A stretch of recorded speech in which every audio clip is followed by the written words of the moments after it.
Welcome back, folks. I hope you got something good to eat. Thank you to Marina and Del Cielo for this beautiful, abundant meal. I am so excited for this conversation. We can say you need no introduction because I imagine that everybody in this room knows you and your work very, very well. But let me briefly just share with you a word about Dahlia Lithwick, who is a regular contributor at MSNBC and senior editor at Slate, and has been writing their Supreme Court dispatches and jurisprudence columns for many, many years, more than 20 years. She has written for all of the most respected journals and papers in the country, including the New York Times and Harper's and the New Yorker and the Washington Post and the New Republic and more. She hosts Amicus, which is Slate's podcast about the law and the Supreme Court. I love that we have Amicus fans here in the room. She has received a host of awards and prizes and is widely recognized as one of the nation's exceptional legal jurists. She's a teacher, an author, a sought-after speaker around the country, and maybe, I believe most importantly, in an era not only of polarization, but of obfuscation and truth manipulation, she is a truth teller. Dahlia Lithwick is a truth teller. Her writing is not only brilliant and thoroughly researched, her voice is honest and it is morally clear. And as she speaks, you can tell that she's smiling. And if you listen to the audiobook, which I strongly recommend, you feel like you're sitting with a friend who is just loving sharing these stories because she has researched hard, and these are hard stories to share, but they're shared with love. Because as hard as this journey has been, Dahlia Lithwick is nowhere near giving up. This makes you a profound inspiration for a whole generation of people who are struggling to find our center in an upside-down world. We are so honored to have you with us this evening. Welcome, and thank you for being with us. So we're going to be in conversation tonight, but I wanted to start by just giving us all a chance to hear from Dahlia, a kind of more extended opening. So I'm going to ask you, tell us about Lady Justice and what inspired you to write this book.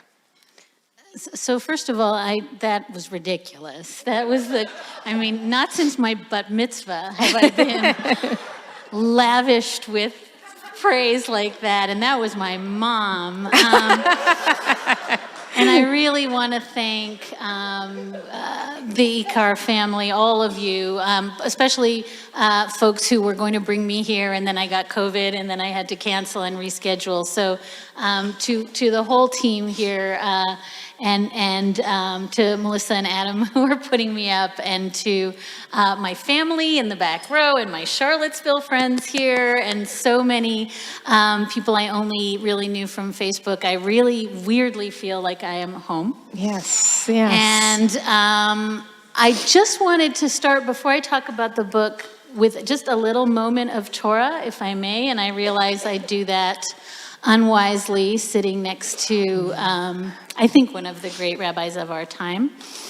But I want to just frame what I'm going to say about the book by maybe a little bit answering the question that I got a lot around this book, which is, why did you write a book about women? Like, there are a lot of really good, important men doing good, important work, and why did you write about women? And, somewhat of my response is because for millennia, we've written books about men, and maybe it's, women's turn. But more importantly, and this is just a little bit of teaching that I want to give, I want to start, believe it or not, with Ruth Bader Ginsburg. And this book is not about Ruth Bader Ginsburg, and it's quite actually determinedly not about her. But I want to start with something that I learned from her every time I interviewed her. And I was very lucky, my friends, because I got the last in-person interview with her at the court right before it closed for COVID. And one of the things that she always said is that I think people misunderstood what she was doing all those years when she was at the Women's Rights Project at the ACLU, and she would bring cases, you all know this if you watch the movies, she would bring cases on behalf of men who faced gender discrimination, right? She'd find the guy whose wife was in the Air Force and therefore he didn't get benefits because presumptively it's for wives, or the guy who wanted to stay home and take care of his ailing mother, but he was a guy, so he couldn't get benefits. And this was always characterized, and I learned it this way in law school, as kind of a party trick, right? That she was really smart and clever, and she got these sympathetic male plaintiffs because the all-male panels that she was arguing in front of would look up and say, oh, I can see myself in that. I can't imagine empathizing with a woman, but this poor guy just wants custody of his child, and the laws don't let him. That's not fair. And so this was always construed as this sort of clever little thing she did. And it isn't until you talked to her where she would tell you that, in fact, she genuinely believed the world would be a better place if men were allowed to stay home and take care of their ailing mothers and get benefits. The world would be a better place if men, like her beloved husband, could cook and raise their children. And so this wasn't a party trick. This was her view of what it would be like not just to lift up women, but to lift up men and have both be fully realized, ethical, moral, fulfilled human beings in the world. And I just want to push back on the notion that this is a zero-sum thing. She was holding men down while pulling women up, and she did it with a trick. It was fundamentally the opposite of that. It was a view of lifting up women would lift up men, and we could all live fuller, more beautiful, richer lives. And I'm just saying this because this spirit of zero summary that we have gotten into, where everyone else's victories are our losses. The entire Supreme Court term this term is predicated on the idea that if other people get stuff, you're losing, right? If affirmative action is allowed to happen, then my kids can't go to school. If the Native American tribes get first dibs on children in the tribe, then I can't adopt those children. If African Americans are allowed to vote in Alabama, then I can't vote in Alabama. And what I want to urge upon you is, as we talk about this book tonight, please see it in this sort of Ginsbergian spirit, that I think it is in the best interest of all of us to lift up all of us. And this myth of scarcity that I think is plaguing this country right now, and certainly it is coloring the entire legal universe in which I move, is absolutely destroying our ability to see in other people that if we rise, they rise. So that's just my tiny little bit of, I genuinely believe that Justice Ginsburg wants that piece of Torah to be part of her tikkun olam. Okay, so I'm going to talk for a very, very, very brief minute about the book, and then we're going to have a conversation. And, you know, nominally the topic of Lady Justice is women in the law. And the question is, you know, why write a little pink book about the law? And more broadly, I think the topic is women and power and the justice system. And what do you do when the justice system is both the machinery of oppression and violence towards women, towards minorities, towards LGBTQ Americans, towards migrants, and it is the engine of their salvation, their dignity, their equality. And the law is both, right? And here is where I must quote Homer Simpson, the great legal thinker, who once said of beer that it is both the cause of and solution to all our problems. Parenthetically, I once tried to get Justice Anthony Kennedy to use that in an opinion. He did not. But I think the book really lies on this theme of what do you do when you have invested so much hope and pain and suffering over, you know, decades and centuries to make sure that the law makes us free and equal. And then, as I think some of you know, I had to rewrite huge swaths of this book in the 4 days after Dobbs came down, when it became manifestly true that this book couldn't be a love song to law and democracy and justice, because it had turned on a dime. And at this moment, there are women in prison for miscarriages in Oklahoma and Texas. And that's Dobbs. That's the machinery of the law being weaponized against us instead of lifting us up. And that tension runs through the book. The only other thing I want to say, just by way of introduction, is there's a slight Where's Waldo quality to this book, because I just happened to find myself in the midst of many, many strange moments over the Trump era. So, you'll find this book sort of weaves in and out of moments where I happened to be in the chamber during Christine Blasey Ford's testimony and Brett Kavanaugh's testimony. I happened to live in Charlottesville, Virginia in 2017 when Nazis and white supremacists marched through the town chanting blood and soil. So a lot of the things that I reported on in this book, I was reporting on in real time as a journalist, but living them, and living them in deep pain and deep visceral pain about where we were. And so this book also, in some sense, is a story of the arc of what I saw in a very compressed amount of time. And the book begins with Whole Women's Health, this extraordinary moment in 2016, where we have 3 women justices on the US Supreme Court just shouting down poor Texas's Solicitor Generals, just trying to get a word in, and they're like, nah, stop talking, this is wrong. At some point, Justice Ginsburg literally put her hand up and told the Chief Justice, you're gonna give her a couple more minutes, yeah? And he did. And this moment of sort of women triumphing at the court and, in the plaza in front of the court, and the victory in Whole Women's Health in 2016. And again, how that turns so quickly to give us Dobbs in 5 short years. And, maybe the only other thing I'll say is that when I started writing this book, the median justice on the Supreme Court was Anthony Kennedy, the man who, I shall say again, refused to use Homer Simpson in any opinion he ever wrote. The median justice on the US Supreme Court today is Brett Kavanaugh. Chief Justice John Roberts is on the left of him. Chief Justice John Roberts is immaterial for the purposes of the 5-4 majority that is now determining the future of, all the cases I just flicked at, the Indian Child Welfare Act, affirmative action, the independent state legislature theory. There's nothing that isn't coming up this term, and Brett Kavanaugh is the median justice. So I think maybe the very last thing I'll say by way of introduction is that this book is, in some sense, a meditation on being an insider-outsider. What it is to, as a woman, to have to code switch back and forth your whole life, living, and as I did, I went to great schools and great law schools, and I succeeded by any metric, but living with that knowledge that is in your bones, that it could all turn on you, because you remember, because you asked your grandmother if she could have a credit card in her own name and she couldn't. And because you asked your grandmother, could you go to work pregnant, and she couldn't.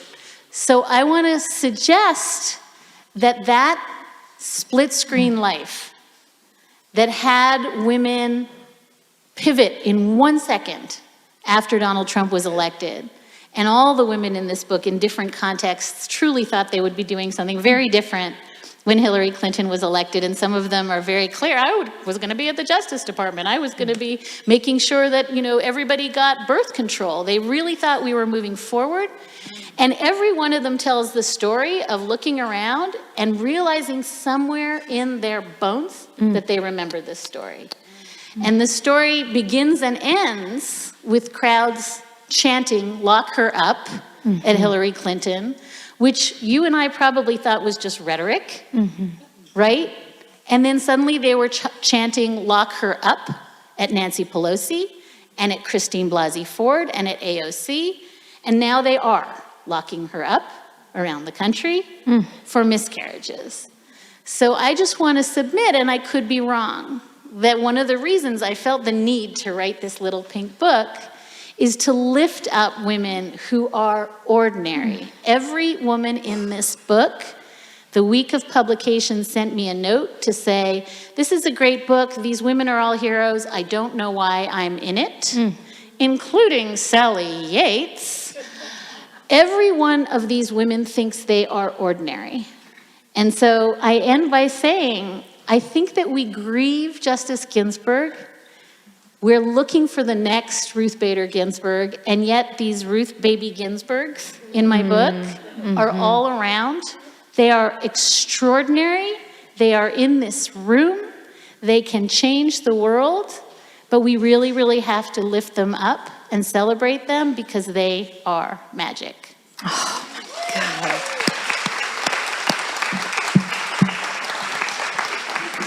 That's the best opening statement I've ever heard. Let me first say thank you for that. Incredible. My dear friend Reverend Otis Moss III from Trinity Church in Chicago just came out with a new book called Dancing in the Darkness. And in the book, he says that everybody does in the Black church community what they do in the Jewish community about Heschel.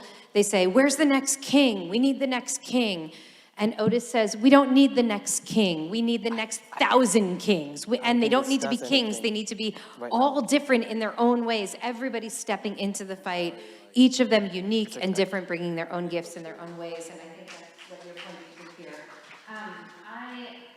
Thank you for that incredible Torah that you started with.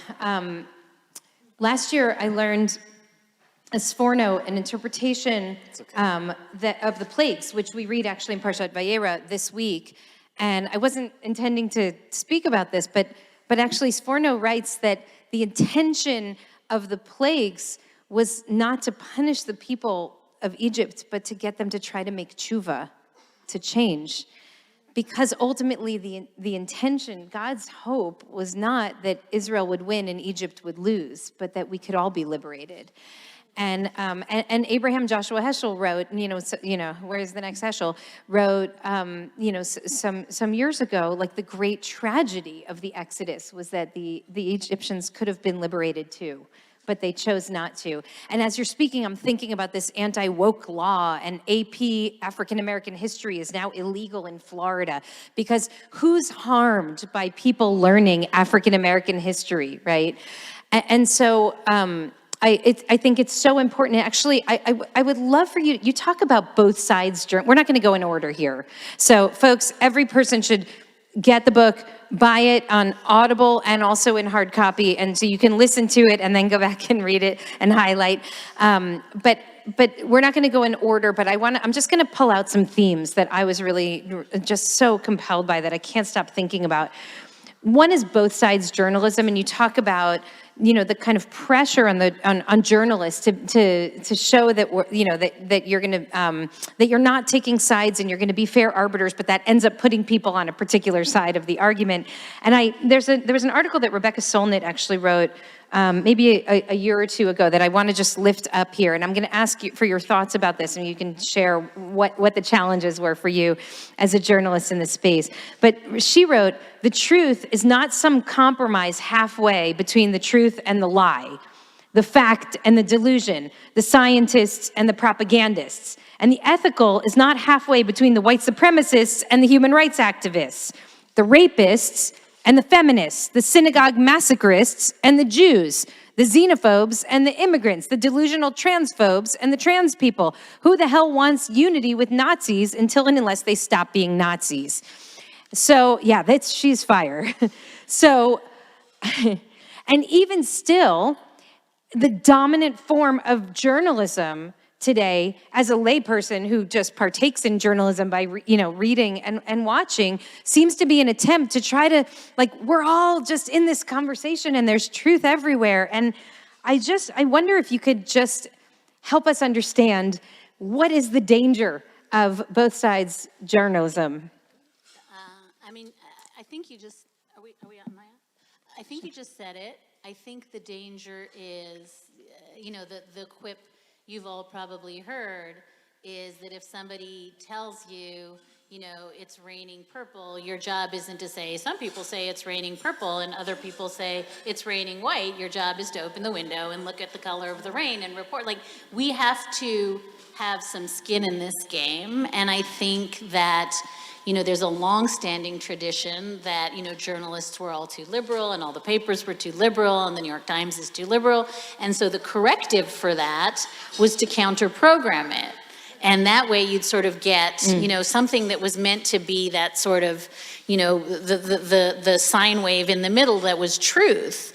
And I think that, to me, the most emblematic sign of the problem was how many years it took for mainstream journalism to use the word lying when Donald Trump lied, right? And there were so many caveats and hedges and, people are saying, and it's interesting, right? Because it was mirroring what he was doing, right? He would say, I don't know if this is true or not, but people are saying this.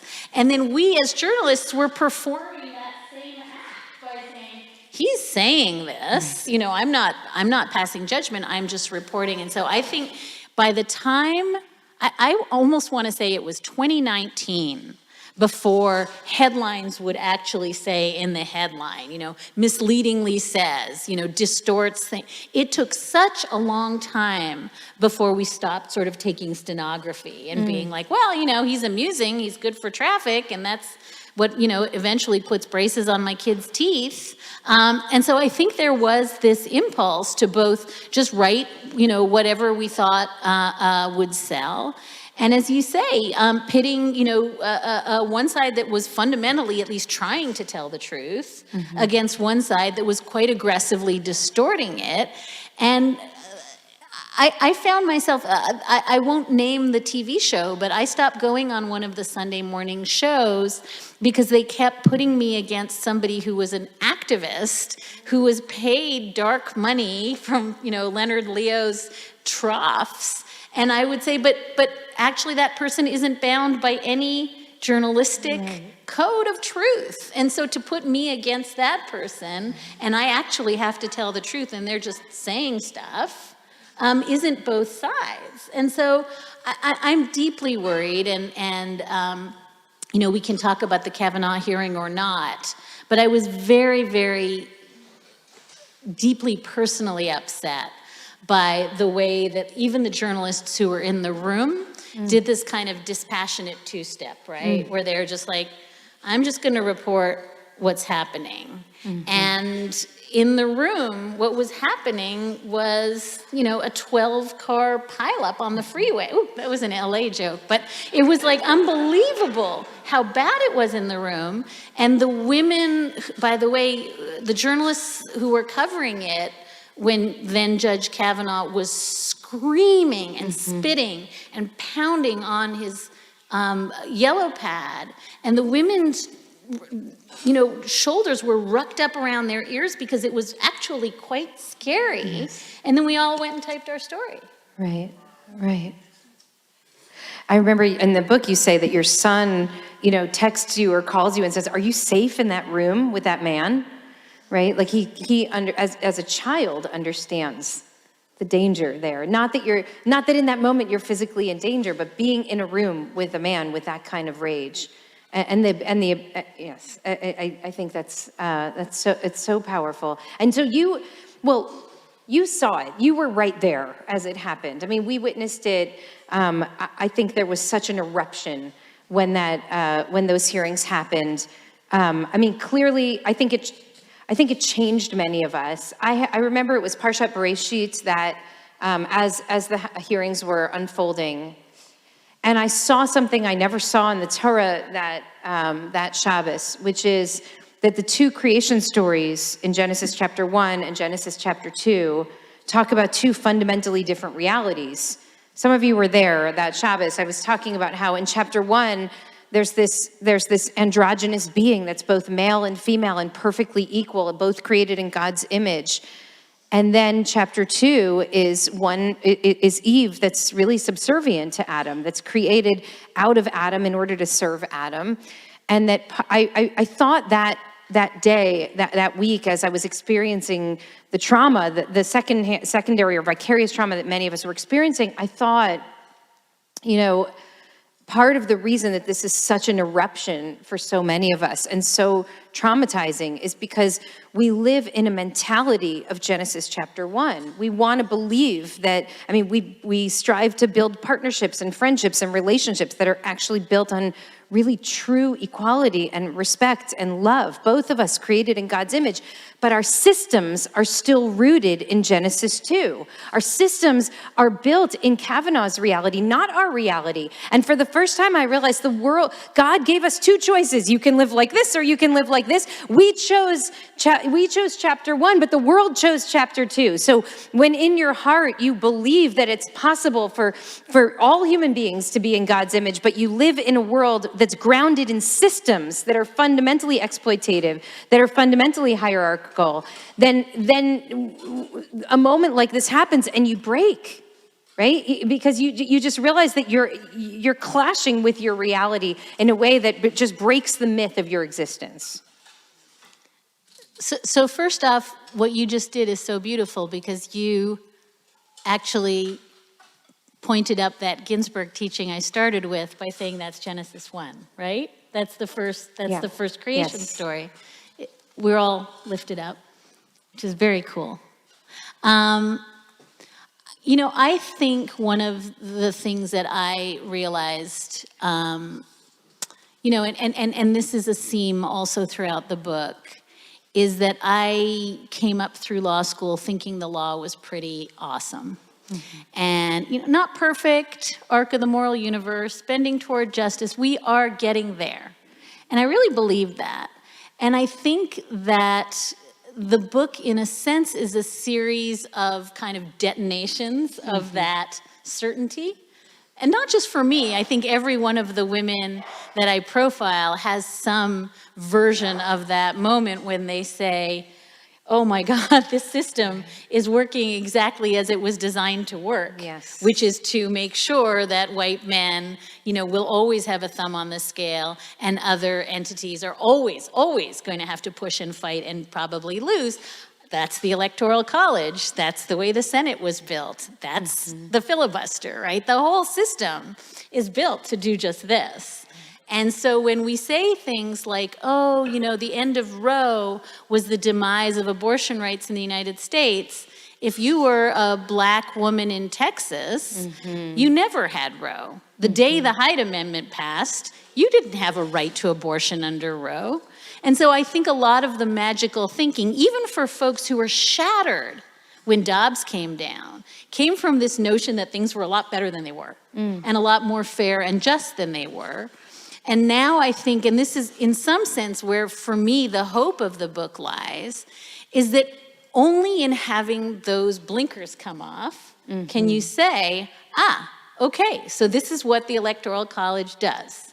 This will ensure for all time that minority-majority presidents who lose the popular vote will be able to seat 3 justices, which will be ratified by a Senate that represents as many people in this state as do in Wyoming, right? Millions and millions fewer people represented by the minority-majority Senate.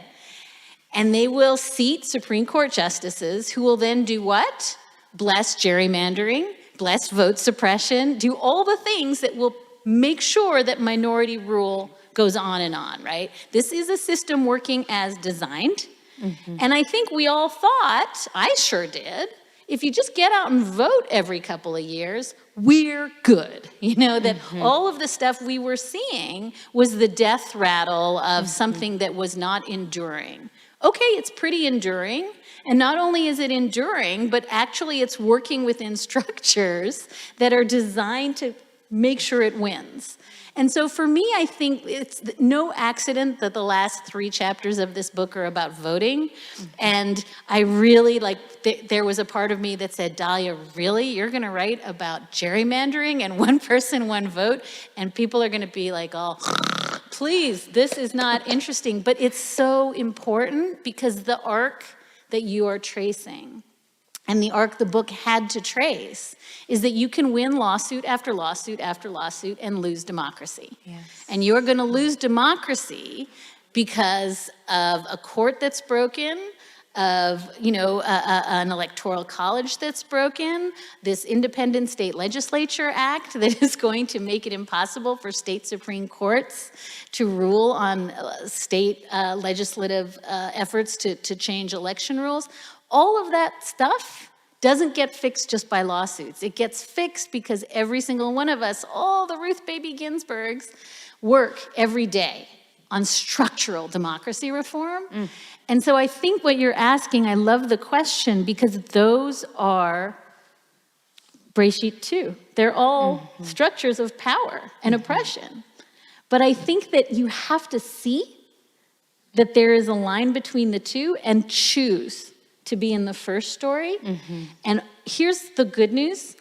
This book would have been really depressing to try to sell if the midterms didn't go the way the midterms went. If the midterms had gone with the whole narrative the pollsters were giving us, which is like, women were pretty upset about Dobbs for 12 minutes there, but they got over it. And they decided that the price of gas is what they're going to vote on. And if you were in the Zooms that I was in all summer, these women, these gladiators in Michigan who got a ballot initiative onto the state ballot, they needed 200,000 signatures. They got I don't know how many. I mean, it was crazy. They were crazy. And if you talk to them, when you may recall, right before the ballot initiative went was printed on the ballot, one of the state elections officials said, "Oh, we can't put this abortion measure on the ballot because the spacing is wrong." You remember they tried to knock it off the ballot, and God bless. The Attorney General of Michigan was like, you know where else the spacing was wrong? The Bill of Rights. Didn't have perfect Oxford commas and spacing, please. And those women who fought and fought and fought and fought to get that on the ballot, all 6 states where abortion is on the ballot, direct democracy, no gerrymandering, win.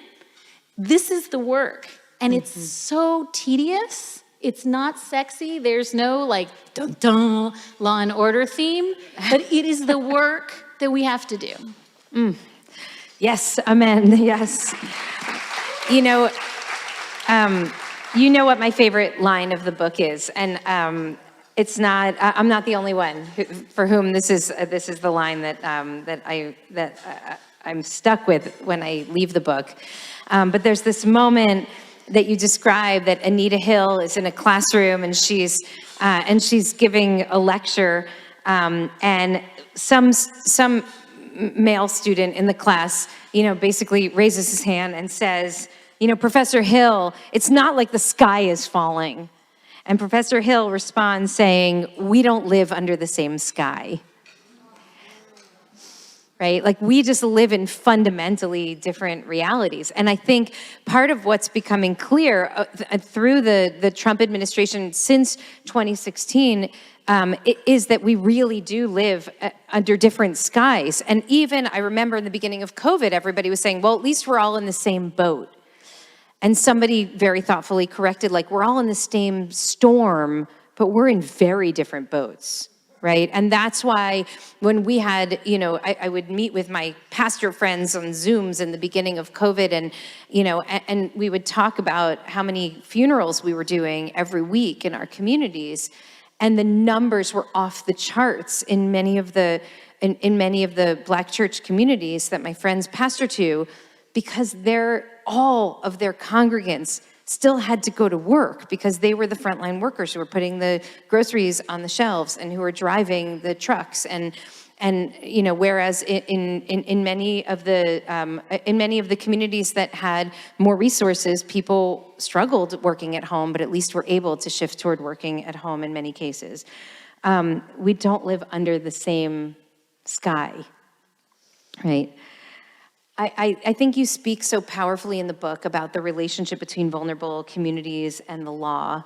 And even still, you talk about how some of the people from some of those most vulnerable communities, at the end of the day, cast their lot with the law.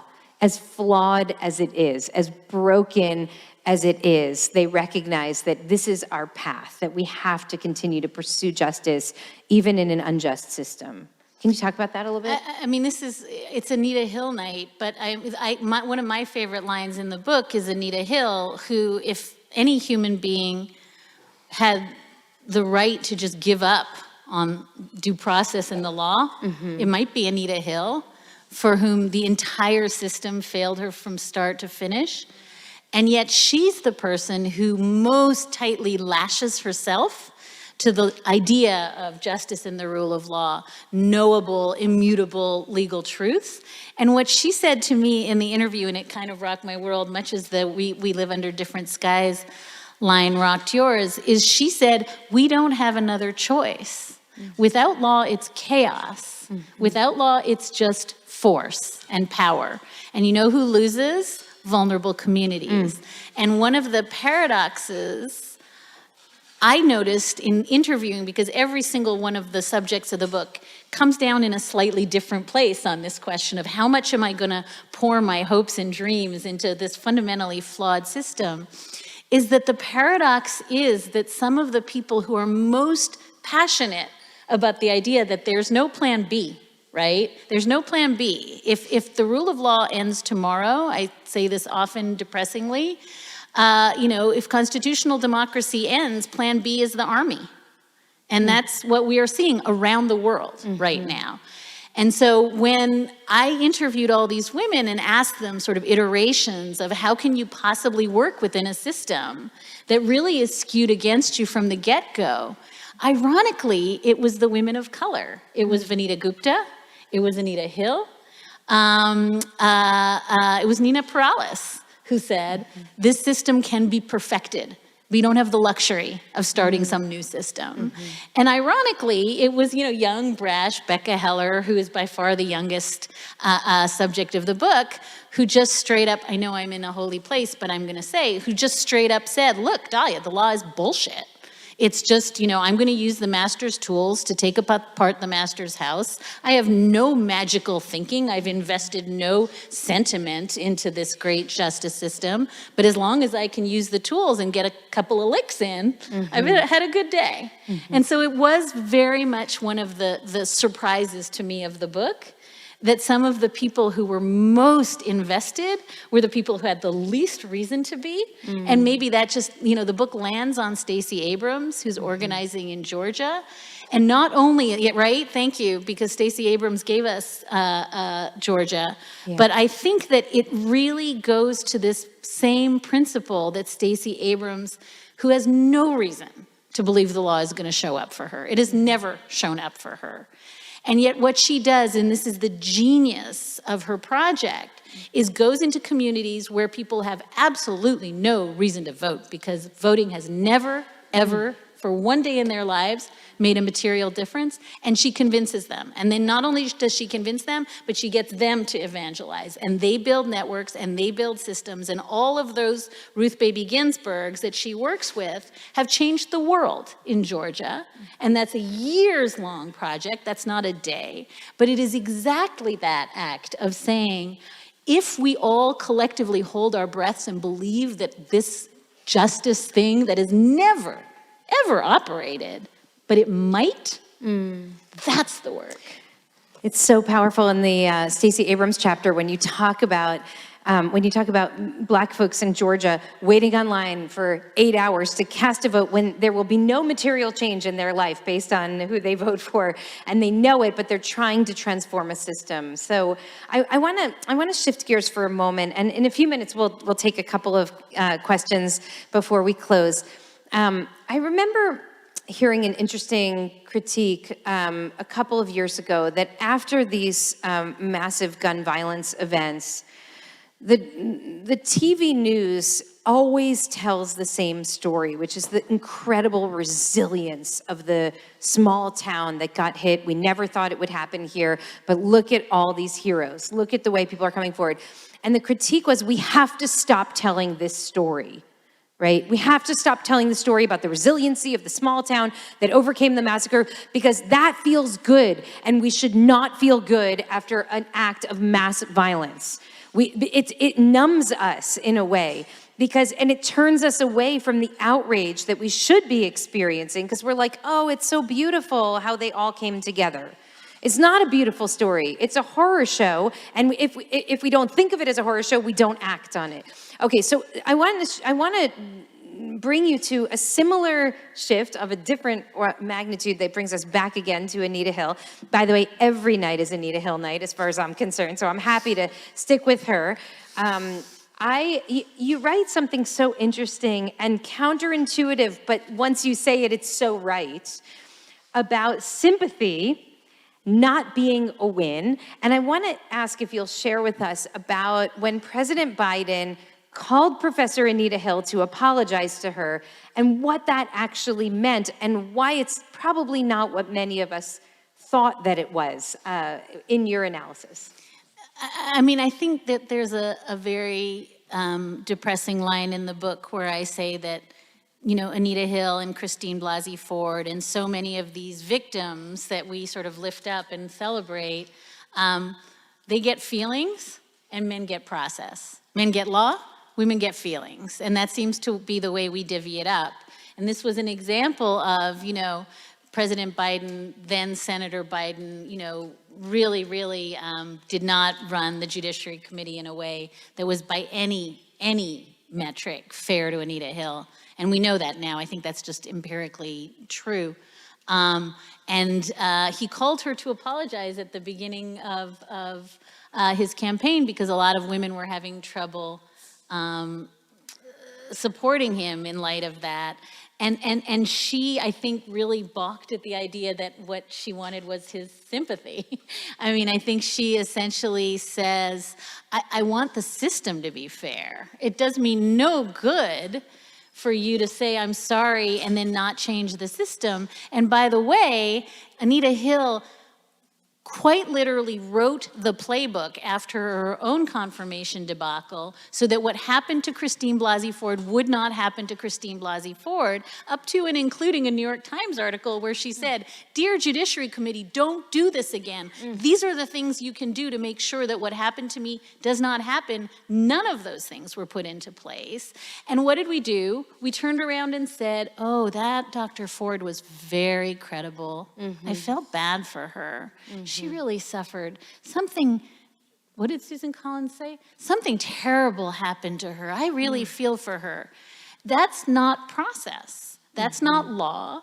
It's not even empathy, right? It is this idea, and maybe it goes to your second Genesis story, that what women want is to be like snuggled and cuddled and petted on the head and told that, you know, we feel bad for them. No, we're going to keep having inequality until the law is as robust in its respect for and regard for women as it is in their respect for and regard for men. And so I completely, heard what Professor Hill, she wasn't mad at Biden.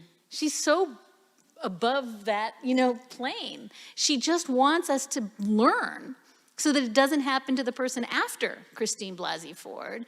And actually to be told, and this was I write in the book, I actually never covered the Supreme Court from inside the building again after that. I just stopped going in. I lied and said I had a cold for like 2 years, and it became clear that I was not going back in there. But one of the things that killed me was the ways in which even, Chuck Grassley, even Donald Trump said, oh, she was so believable. She was, my heart went out to her.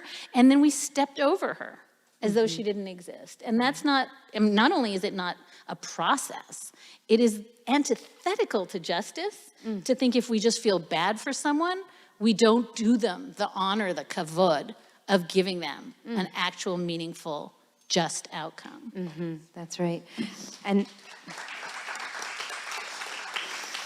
And then, of course, Kavanaugh gets a lifetime appointment, and you wrote, people just want Christine Blasey Ford to disappear because now Kavanaugh, as you said, is the swing vote on the court.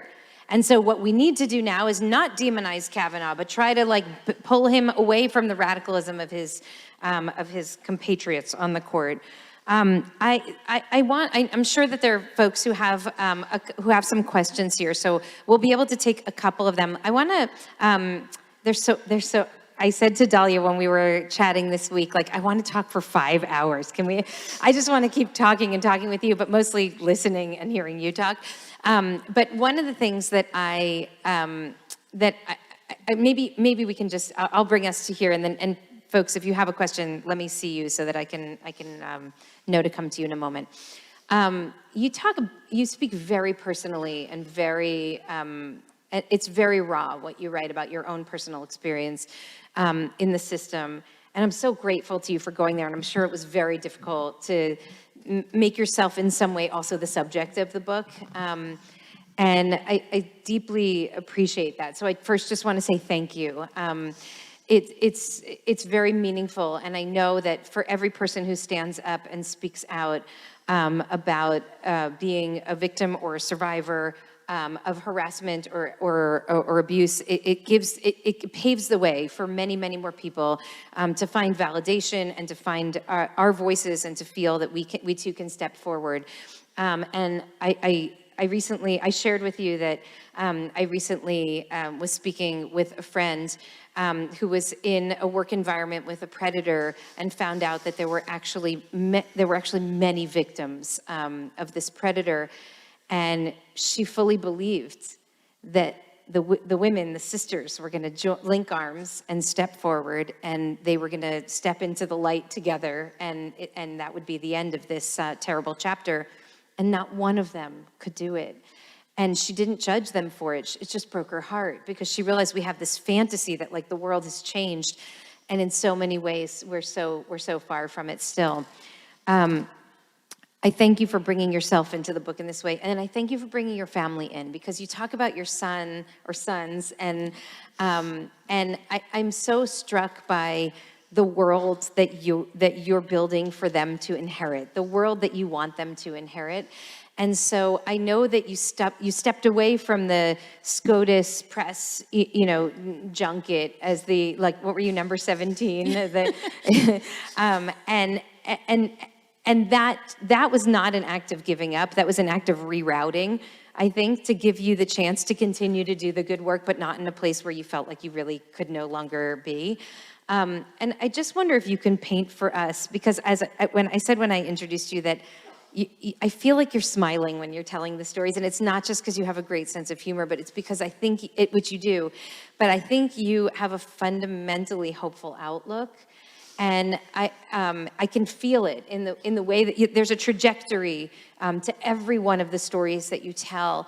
And I think that it comes through the most when you're talking about your kids. And because I imagine that for you, like for so many of us, the work that we do is precisely because we believe that the world can be better than it is. And we want our kids to inherit a better world than we inherited. And so I would love if you could share with us on a hopeful note where the strength comes from for you now, given everything that you've seen and experienced.